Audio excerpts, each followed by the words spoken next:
Hello guys, I have decided to study 1 hour daily and record that so that anybody else who is studying can tune into this and study for 1 hour. So the time is 4:38 and we will be studying till 5:38. Let's start. The first chapter will be a fundamentals of macroeconomy. And the book is Indian Economy by Vivek Singh. Economics is study of how society uses scarce resources to produce valuable goods and services and distribute them among different individuals.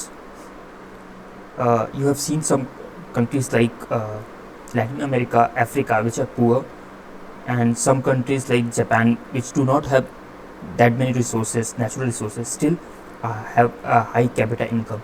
And the basic difference in the standard of living of these countries is that the government and the people, that is land, labor and capital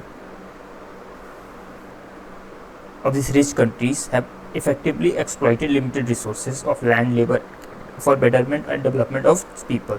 So how efficiently we exploit the resources will decide the per capita income of that country. So economics is basically divided into two subfields. One is macroeconomics, and second is microeconomics. Microeconomics is study of decision that the people and businesses take. This is for individual economic agents regarding allocation of resources and prices of goods and services. Whereas macroeconomics, on the other hand, is study of national economy as a whole. Macroeconomics examines a wide variety of areas such as how, total investment and consumption in the economy, how central banks manage money, interest rates, what causes international financial crisis, how an increase or decrease in export could affect nation's capital account, etc. And to study this variable, we use a matrix called GDP. Okay, so our entire study will be about a macroeconomy. We are not going to microeconomy. Second topic is economic organization, in which every human society, whether it is advanced industrialization, a centrally planned economy, or isolated tribal nation, must solve and resolve three fundamental problems, which is how commodities are to be produced, what are to be produced, and from whom are it to be produced. So what commodities are to be produced and what in what quantity? A society must determine this. Will the society produce pizzas or shirts, high quality shirts or cheap shirts, etc., etc.? This come in what factor. The second comes is how are the goods produced. A society must determine who will do the production, with what resources, and what production techniques they will use. Who does the farming and who teaches? Is electricity generated from oil, from coal, or from sun? Will factories run by the people or robots? For whom these goods are being produced? Who gets to eat the fruit of economic activity? Is distribution of income, wealth fair and equitable? How is the national product divided among the different households? These are three main criteria of economic organization. Then comes economic systems. What are different ways in which society can answer this question: what, how, and whom? Different societies are organized through alternative economic systems, and economics study various mechanisms of what society can use to allocate its scarce resources. We generally distinguish two fundamental different ways of organizing economy. At one extreme, government make most of the decisions. For example, Russia or previous Soviet Union, who stop with those on top of hierarchy giving economic commands to further down the ladder. At other extreme is decision made by the markets, where individual or enterprises voluntarily agree to exchange goods and services, usually through payment of money. Let's briefly examine the two forms of economic organization. In the United States and increasingly around the world, the most economic question is settled in market mechanism. Hence, economic systems are called market economics. The market economy is the one where the individual and private firms make major decisions about production and consumption. The system of prices, of markets, of profit of loss, of incentives and rewards determine what, how, and for whom firm produce commodities that yield highest profit, what techniques to be used, how to be used, etc. is all determined by the uh, private players and individuals. The extreme case of market economy in which government keeps hand of economic decisions is called laissez-faire. So laissez-faire is a concept in which the government plays no role in the production of economic decisions. Okay, so the other extreme is command economy. Here government makes all important decisions about production and distribution. Government owns most of the means of production, that is land and capital.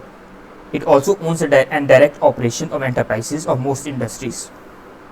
It employer of most of workers and tell them how to do their job. And it decides how output of the society to be divided among different people. In short, command economy, government answers the major economic questions of what, how, for whom through its ownership of resources and powers to enforce decisions. No contemporary society falls in either of these polar categories, neither lies for a concept and neither the command economy form. Most of the economies come in mixed economy, which is in between command economy and market economy, with a different degree of command economy and market economy. All societies are mixed economies, elements of market and command both. Today, most of decisions about developed and developing nation are made in a marketplace, but the government plays important role of overseeing the functioning of market. Government passes the laws that regulate the economic life, produce goods, educational and public services. Most society today operate as mixed economies. So we have read about this. Now we move up to four sectors of economy: the private sector, the government sector, the household sector, and fourth one is external sector.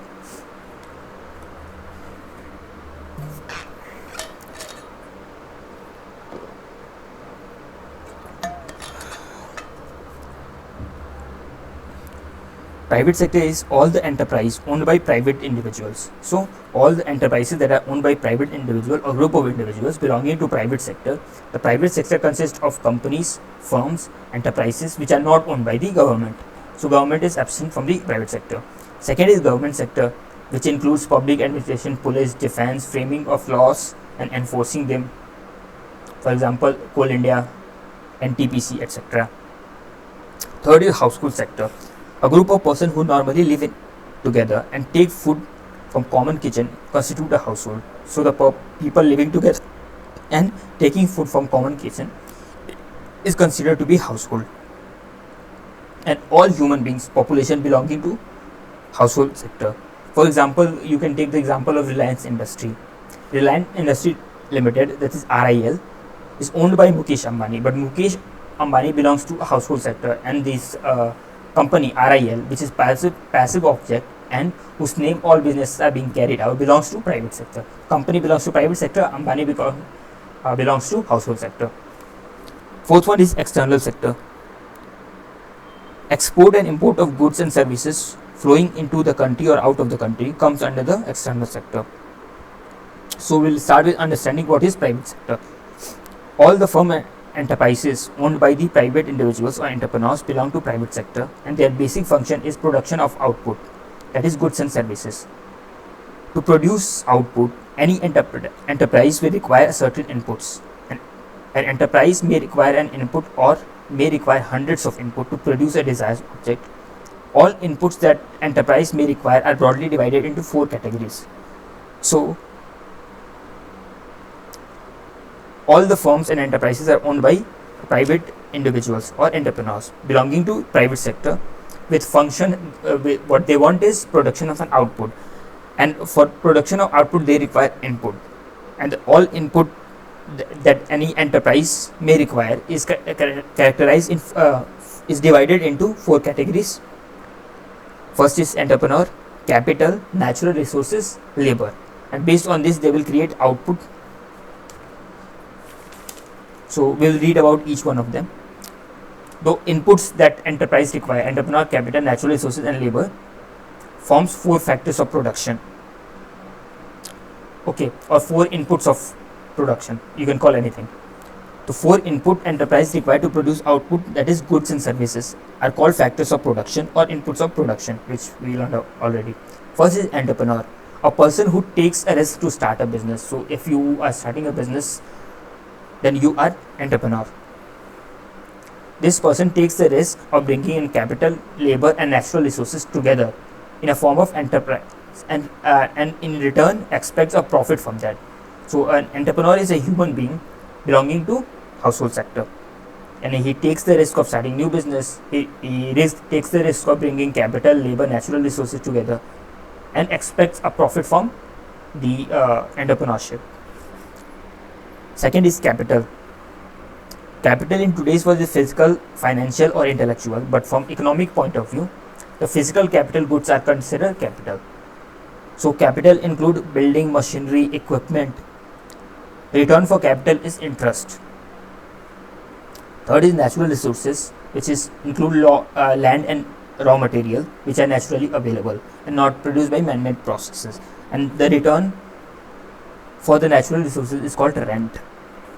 Fourth one is labor. It is a human labor, which may be physical or mental. It can be unskilled, semi-skilled or skilled. When human being provide his labor to the enterprise, in returns he or she expects wages. The labor is a human being belonging to household sector. Next portion is the type of goods. So we have learned about the four factors of production: entrepreneur, capital, natural resources and labor. And now we classify what kind of goods are there. There are two types of goods, which are called intermediate goods and final goods. Intermediate goods are semi-finished goods. It means that they need to go through further production process to be converted into a final good. For example, steel sheets. The steel sheet cannot be used as it is and needs to be transformed into a final product like automobile and appliances. The second is final goods. These goods do not undergo any further transformation in the production process. Final goods can be two types: consumption good and capital goods. So we learned about intermediate goods and final goods, and in final goods there are two types of goods: consumption goods and capital goods. Consumption goods are themselves three types. Consumption goods are basically consumed by ultimate consumer, or they meet the immediate need of consumers. So which is a good that is consumed immediately. For example, services. Durable consumption good like electronic equipment, furnitures. Non-durable consumption good, for example, which life is generally less than 3 years. Example: food, fuel, paper. And then services, which are intangible and kind of used as production as consumption good only. So consumption good can be divided into three parts. Durable consumption good, they do not get exhausted immediately but last over a period of time, are called consumer durables. Life of consumer durables are generally more than 3 years. Second is non-durable consumption good, a consumption good which get consumed immediately, whose life is less than 3 years. For example, cosmetics, food, paper, clothing, etc. And third is services, which are intangible and kind of consumption good only, as it is consumed immediately. For example, education, banking, telecom, healthcare sector. Okay. And then comes in final goods. First was consumption good, and which had three category of itself, which we have read. The second is capital good. A particular good is capital if by nature only possesses three characteristics. It is produced durable output of a man-made process. It should be made from man-made process. Acts as input for further production process, and while acting as an input, it does not get transformed or consumed. So, for example, you can take tractor. Tractor is produced in a factory, so it is a durable output. Tractor acts as input when we use it on agriculture field, but after using agriculture field, the tractor doesn't get changed. It remains the same. The agriculture field gets changed. If we are using some product that is getting transformed during the process, that cannot be capital good. Tractor is capital good because it is being used in a farming but remains the same after the use.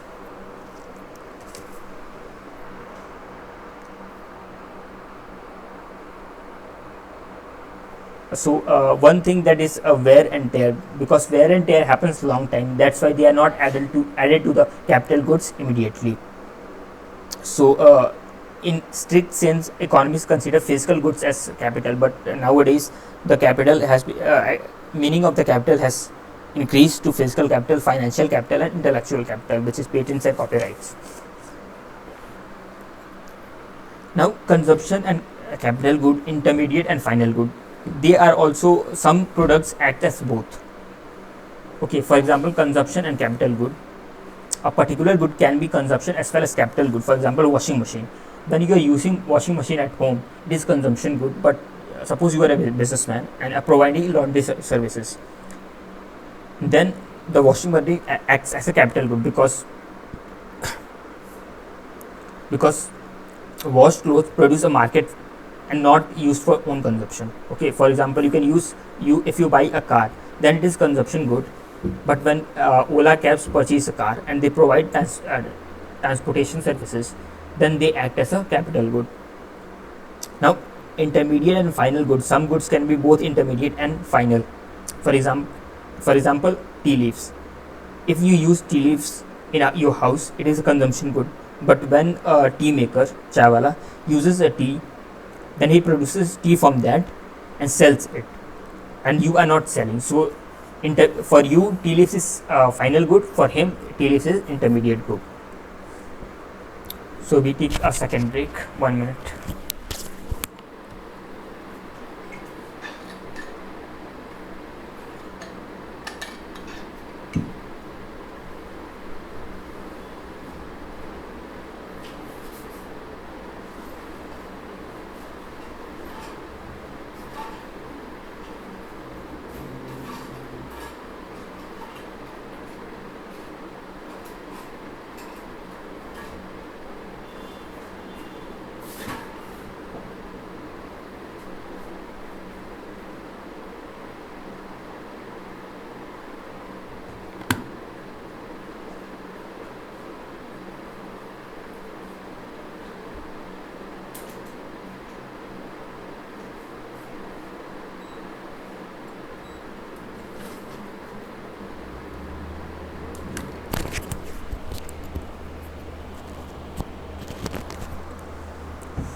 The next topic is investment.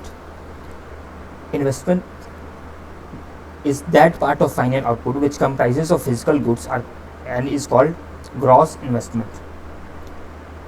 So investment in a country is not measured as money put in the business or an economic activity, but basically a portion of final output which consists of capital goods. For example, suppose you have a factory of 1 lakh rupee, and you produce goods in which consumption goods are worth 700 and capital goods are worth 300. So your investment will be counted as capital goods, which is equal to 300. Percentage of output which consists of capital goods is called investment. And in this case also, suppose you are importing capital goods worth 100 rupees, okay, and you have capital goods in your factory 300 rupees, so your total investment will be equal to 400 good. But if you are exporting capital good, that will be subtracted.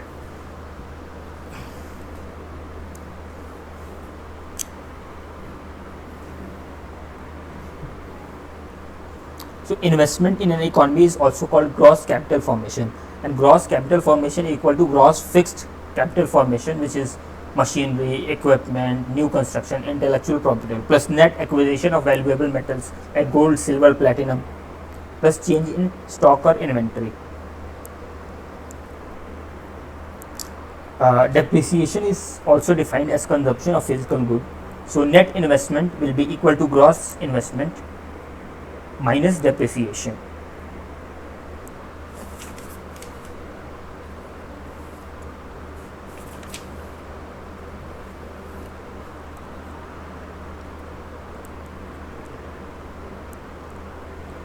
So here is a topic given. I will be reading only a paragraph of it.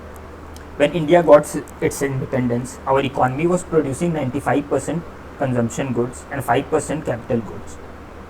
Saving was only 5%. At that time, we wanted to increase our output of the economy to some million of starving population. So consumption was 97%.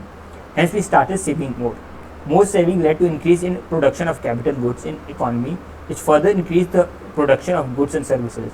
In 2019, India's savings were around 28% of the GDP, which means India was producing about 72% of the consumption good and 28% capital good, that is investment.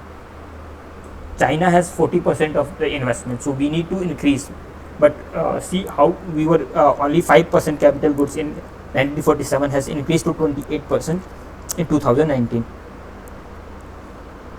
So we will study about the concept of the GDP. GDP is total value of goods and services produced within a domestic territory of a country in a specified period of time, usually a financial year. It's called GDP. GDP is calculated using three methods. First is the product or value added method. To explain this product or value added method, suppose you are a farmer and you produce 100 rupees of wheat. 50 rupees you use for yourself, it means you have consumed, and 50 you have sold it to baker, which does value addition and sells 200 rupee bread from 50 rupees of farmer. So the GDP is equal to value addition by the baker plus value addition by the farmer, which is equal to 250 rupee.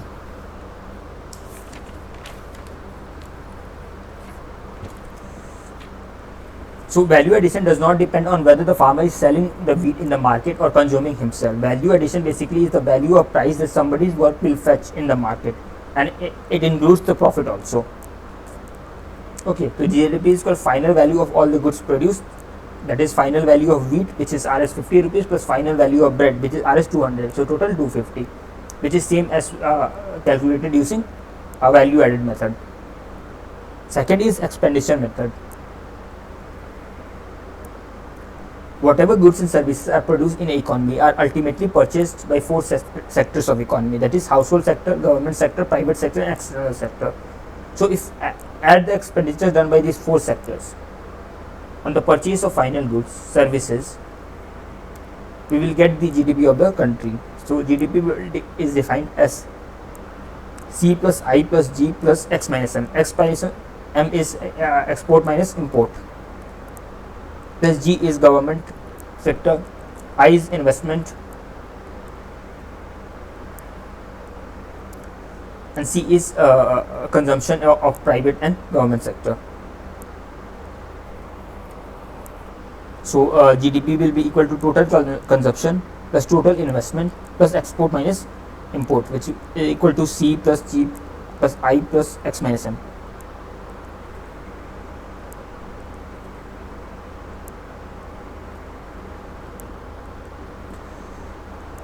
In GDP, the major component of private is private consumption, which is around 60% of the GDP.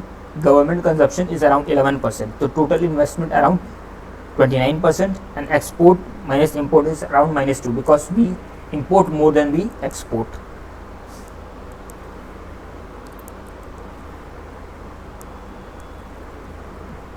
Now here is a concept to learn, is the increase in saving generally leads to increase in investment. Okay, now we come to income method. Sum of final goods and services in an economy must be equal to income received by all four factors of production, which is wages, rent, interest and profit.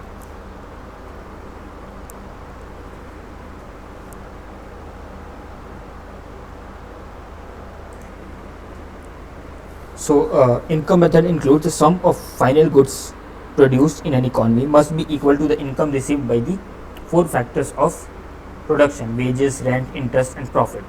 So this should be equal to economy. In expenditure method, we were using the how much expenditure is done by the all the sectors of the economy, and in income method is how much they have paid, how much profit has been paid, how much interest has been paid, how much rent has been paid, how much wages have been paid. So GDP will be equal to profit, interest, rent plus wages, which is also called WIRP.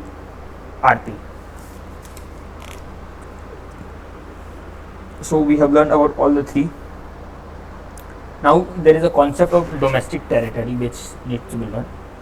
Domestic territory may be defined as political frontiers of the country, which include territorial waters, ships, aircraft, fishing vessels operated by the country, by the residents of the country, embassies and consulates located abroad, etc. The GDP calculation methodology by NSO. This is the next topic. So what an NSO does is it calculates GDP by value added method and expenditure method both.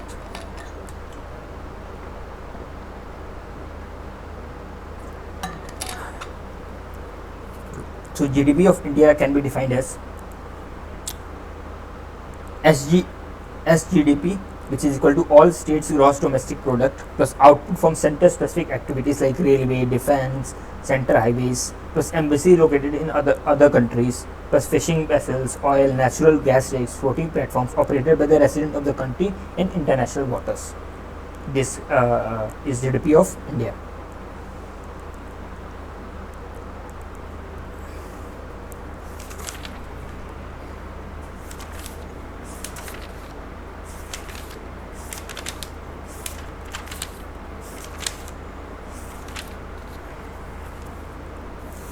So we'll read about macroeconomic variables. GDP measures the aggregate total production of final goods, total production of final goods and services taking within the domestic territory of the country during the year. But it may be possible the foreign nationals are working within India have contributed to the GDP production. Okay, so GDP we know that is a total production of final goods and services taking place within the country, within the domestic territory of country and during the year. But there is a possibility that some foreign nationals are working in India and contributing to our GDP production. So now we are interested in measuring the output or earnings made by Indian residents only, whether they are living in India or living in abroad, and we will call it gross national product, GNP. So GNP is that income or product which accrues to the economic agents who are resident of the country. And here this is very important part is income earned by the NRIs will not be the part of India's GNP. So NRIs are left out. So GNP is equal to GDP plus factored income earned by domestic factors of production employed in rest of the world minus factor of production income minus factor income earned by factor of production of rest of the world employed in domestic territory. It simply means gross national product is equal to GDP plus the money that our national people excluding NRI are earning in foreign minus GDP that foreign national are contributing to India. So we will get gross national product.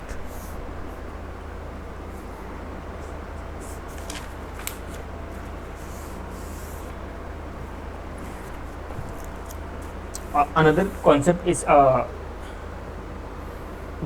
gross national product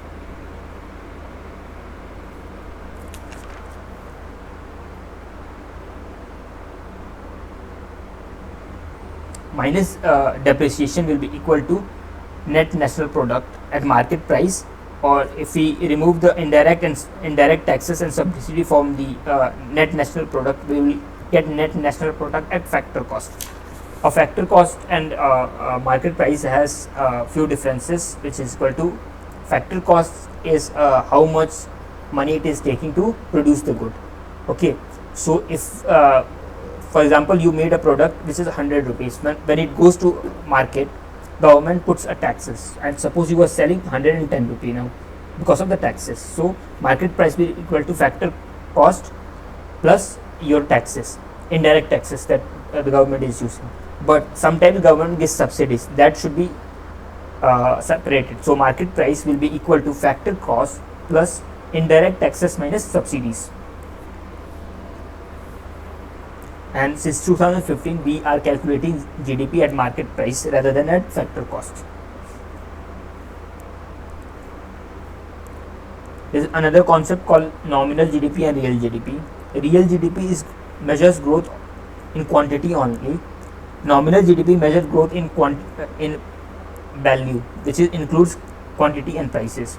So nominal GDP will be a lot more because we add quantity plus prices also. For example, Suppose a biscuit in 2011 was 4 rupees, and due to inflation it has increased to 10 rupees. So nominal GDP will add 10 rupees to the total GDP, and real GDP will try to decrease it from the calculation. So economic in India, we measure economic growth by real GDP, that is GDP at constant market prices.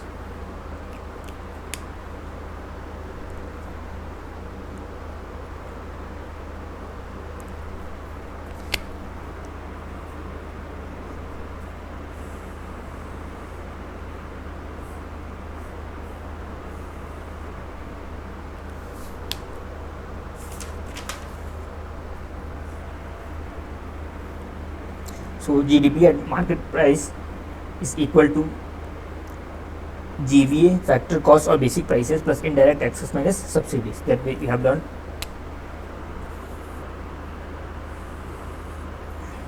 earlier.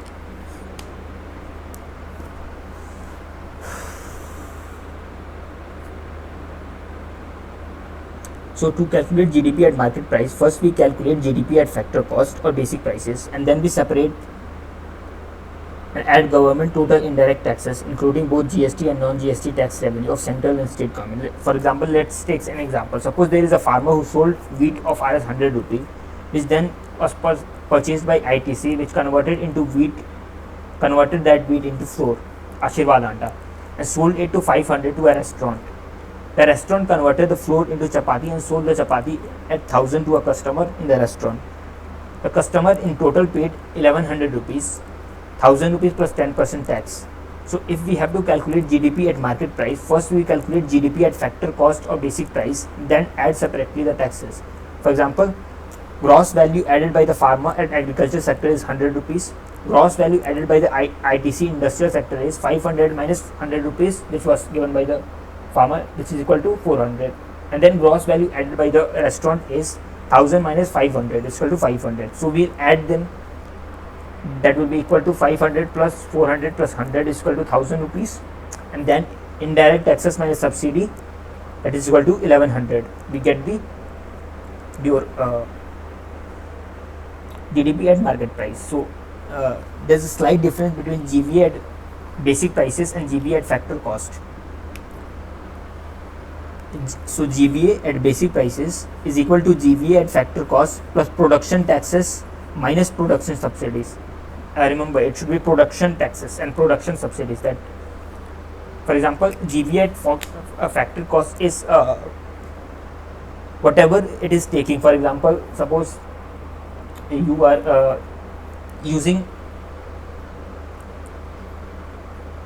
farming and you are getting wheat, okay, but government has certain taxes on wheat, and it has given certain subsidies. For example, 20 kgs of wheat or 10 kgs of wheat, there is a certain subsidy or taxes. So when you add those production taxes and production subsidies, we get GVA at basic price, and GVA at market price is equal to GVA at basic price plus product taxes and product subsidies. This is not about production. So land revenue is kind of production tax, and railway subsidy are kind of production subsidies. Production taxes and production subsidies are independent of volume of actual production. So I gave a wrong example. So the land revenue that government take, that can be added as production taxes, that is irrespective of the amount of wheat you are growing, okay, and the railway that is carrying the goods from one place to other place is also giving subsidies. So these subsidies and taxes has to be subtracted. I mean, taxes have to be added and subsidies has to be subtracted from the factor cost to get GVA at basic price. And for market price, we use that GVA at basic price plus product taxes minus product subsidies.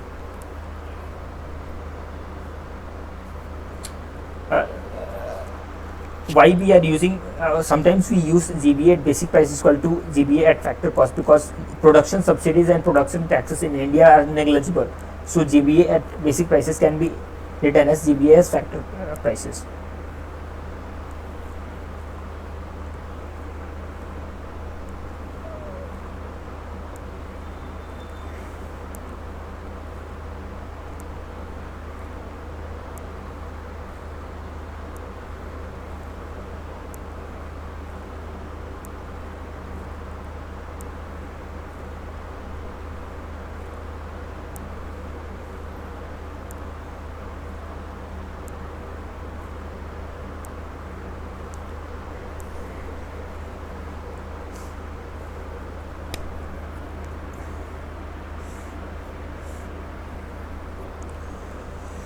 Now the topic is productivity, capital output ratio and ICOR. We will see what they are.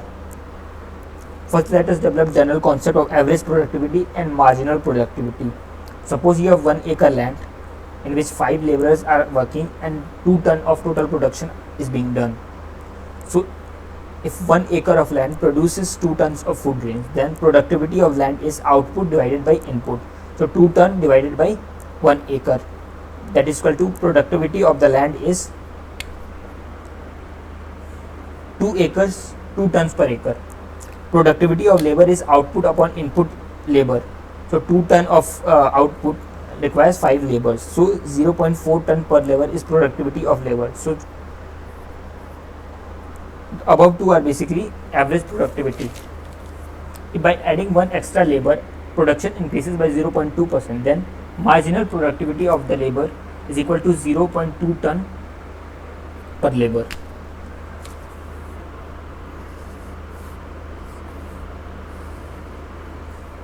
Similarly, we calculate productivity of capital is output divided by capital.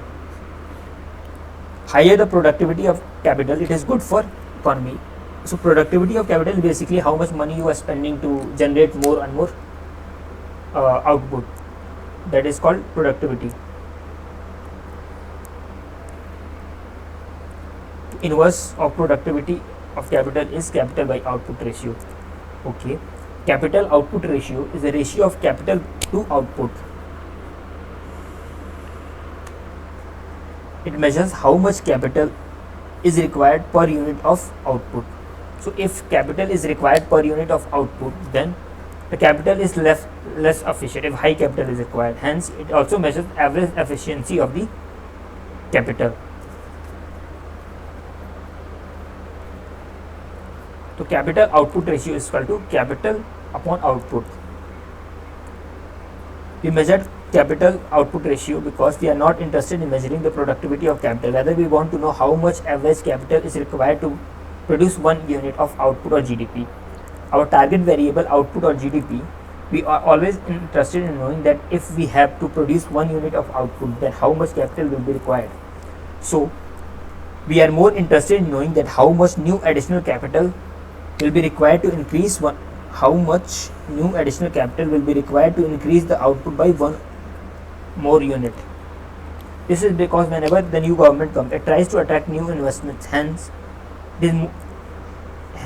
it is more interested in knowing that if we increase the GDP by 1 additional unit, then how much additional capital will be required. And for that we have another term called incremental capital output ratio. Our target variable, that is our target variable GDP or output. So we or government is always interested in knowing how much extra capital will be required to produce extra unit of output rather than the other way around. Incremental capital output ratio is defined as how much additional capital will be required to produce additional unit of output, which will be equal to percentage of investment in GDP upon percentage of change in GDP. कितना investment किया और कितना GDP change हुआ is equal to ICOR, incremental capital output ratio. ICOR represents how efficiently the new or additional capital is being used by the country to produce output. So suppose incremental capital output ratio is 5, then India requires 5 value extra capital goods to produce ₹1 additional output.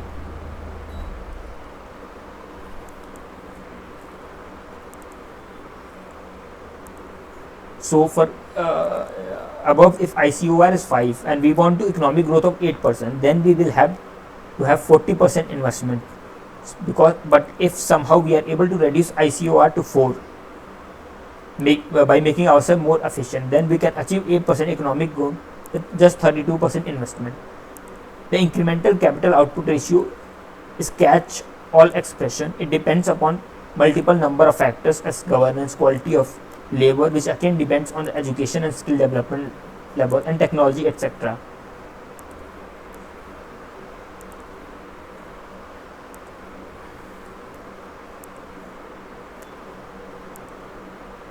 Next comes potential GDP.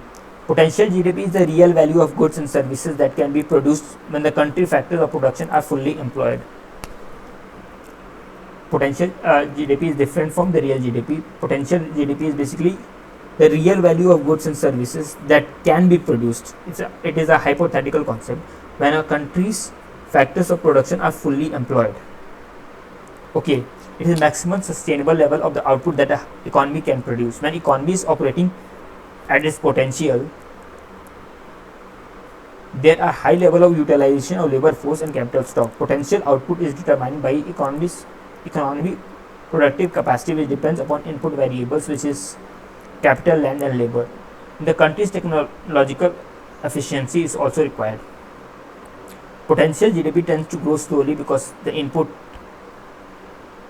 for example labor and capital, and the level of technology changes quite slowly over time. Potential GDP growth also changes quickly with the time, depending on various factors like political setup, governance, infrastructure, health and education of the people, utilization of capital, etc. As per Economic Survey 2015 and 16, potential GDP of country is between 8 to 10%. And actual GDP is subject to business cycle swings, the cycle of upturn and downturn. During downturn, the actual GDP falls below the potential level. During downturn, actual GDP falls below the potential, and during upturn, the actual GDP rises above the potential GDP. Technically, recession is defined as at least 2 consecutive quarters of negative economic growth as measured by country's real GDP. A recession period is significant decline in total output, income and employment, usually lasting for 6 months to 18 months, and marked by widespread contraction of many sectors of the economy. A severe protracted recession called depression. Economic growth or slowdown, generally considered as a phase of the GDP when the rate of economy is declining but still positive.